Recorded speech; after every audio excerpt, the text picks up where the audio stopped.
Nirmala Sitharaman budget లో ఆంధ్రప్రదేశ్కి ఇచ్చిన 15,000 కోట్లు అప్ప లేకపోతే సహాయమా, గ్రాంటా, కేటాయింపా? ఇవన్నీ ప్రశ్నలు. అమరావతికి సంబంధించి 15,000 కోట్ల ఆంధ్రకు, 59,000 బీహార్కు అని హిందూ లాంటి పత్రిక పోటాపోటీగా వార్త ప్రచురించింది పక్కనే. సో వెంటనే 4వ వంతే కదా ఆంధ్రప్రదేశ్ కని వచ్చింది. కాదు, మేము దీని కింద ఇచ్చాము, దాని కింద ఇచ్చి దీని విలువ ఇంత, ఇదంతా 51,000 కోట్లు అవుతుందని కేంద్ర మంత్రి మురుగన్ ప్రత్యేకించి ఒక లెక్క చెప్పారు. అంటే వెనకబడిపోతాం. స్వయంగా చంద్రబాబు నాయుడు ముఖ్యమంత్రిగా ఆయన నీతి ఆయోగ్ సమావేశానికి వెళ్ళినప్పుడు ఆయనే చెప్పారు, ఎందుకు ఇంత హడావుడి చేస్తున్నారు, మాకు ఎప్పుడో రావాల్సిందే కదా ఇచ్చారు, పాతవే ఇవేమి ఇందులో కొత్త ఏం లేదని. గతంలో కూడా ఏపీ హ్యాపీ అని మిగతా అనుకూల మీడియా హడావుడి చేస్తున్నప్పుడే, అంటే నేను చెప్తుంది 2016 నాటి మాట, ఏపీ హ్యాపీ అంటున్నప్పుడే ఏపీ బీపీ రాలేదు, హ్యాపీ ఏం లేదు, మాకేం ఒరగలేదు అని ఆయన చాలా స్పష్టమైన ప్రకటన చేశారు.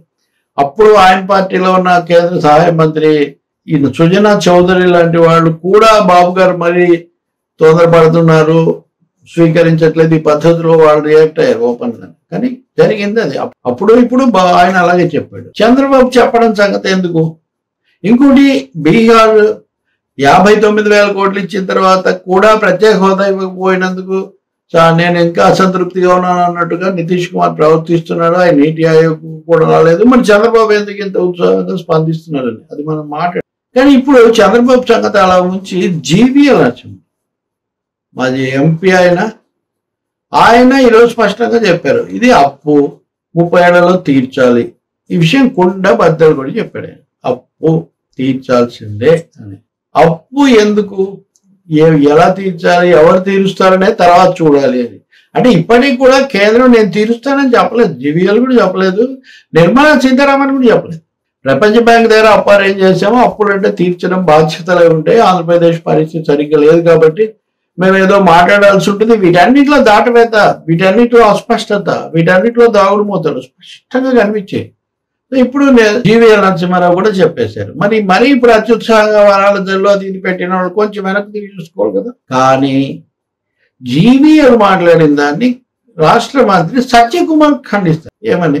అసలు తమ పార్టీ నాయకుడు మాట్లాడిందని మంత్రిగా ఉన్న ఆయన ఖండించడమే ఒక విచిత్రం, సాధారణంగా జరగదు. ఇంకెవరన్నా ఇలా చేస్తుంటే విభేదాలు, భగ్గుమన్న విభేదాలు అది ఇది హెడ్డింగ్లు పెట్టేవాళ్ళేమో తెలియదు. ఎనివే, ఏమంటాడు సత్యకుమార్ అంటే, ఒక రాష్ట్రానికే ఇస్తే కష్టం కదా, కాబట్టి అప్పు రూపంలో ఏదో దాన్ని అరేంజ్ చేయాల్సి వస్తుంది, అరేంజ్ చేస్తామని చెప్పారు. నేను అదే ఈయన కూడా చెప్తున్నాను. దాని తర్వాత ఏం జరుగుతుందని తర్వాత చూడాలంటే సత్యకుమార్ చెప్పింది కూడా ఇంకా ఖండించడం ఎందుకు? అదే కదా జీవీఎల్ చెప్పింది, సత్యకుమార్ చెప్పింది, తేడా ఉంది. ఇంకా వాళ్ళంటప్పుడు విభేదించడం ఎందుకు? ఇంకొకటి, కొంతమంది బీజేపీ నాయకులే, కొన్ని ఛానళ్ళు కూడా ఆ సత్యకుమార్ ఎప్పుడు సరే జీవీఎల్ ఎప్పుడు చంద్రబాబుకు వ్యతిరేకమైన, సత్యకుమార్ ఎప్పుడు అనుకూలమా? బీజేపీ వాళ్ళలోనే కొంతమంది అనుకూలంగా, కొంతమంది వ్యతిరేకంగా ఉన్నారు. ఏమి రాజకీయం ఇది?